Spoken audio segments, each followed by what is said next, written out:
دیکھو مجھ سے اس لہجے میں بات نہ کرنا جس لہجے میں جابر بادشاہوں سے بات کی جاتی ہے، اور نہ مجھ سے اس طرح بچنے کی کوشش کرنا جس طرح طیش میں آنے والوں سے بچا جاتا ہے۔ نہ مجھ سے خوشامد کے ساتھ تعلقات رکھنا، اور نہ میرے بارے میں یہ تصور کرنا کہ مجھے حرف حق گراں گزرے گا۔ ولا التماس إعظام لنفسي فإنه من استثقل الحق أن يقال له أو العدل أن يعرض عليه كان العمل بهما أثقل عليه فلا تكفوا عن مقالة بحق أو مشورة بعدل۔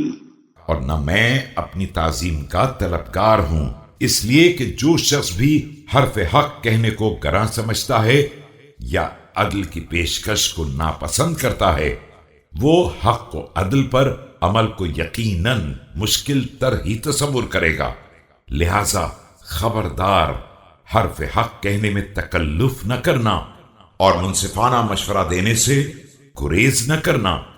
فإني لست في نفسي بفوق أن أخطئ ولا آمن ذلك من فعلي إلا أن يكفي الله من نفسي ما هو أملك به مني، فإنما أنا وأنتم عبيد مملوكون لرب لا رب غيره۔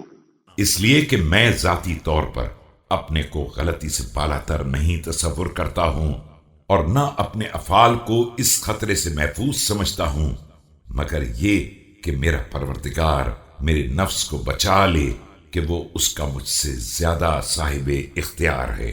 دیکھو ہم سب ایک خدا کے بندے اور اس کے مملوک ہیں، اور اس کے علاوہ کوئی دوسرا خدا نہیں ہے۔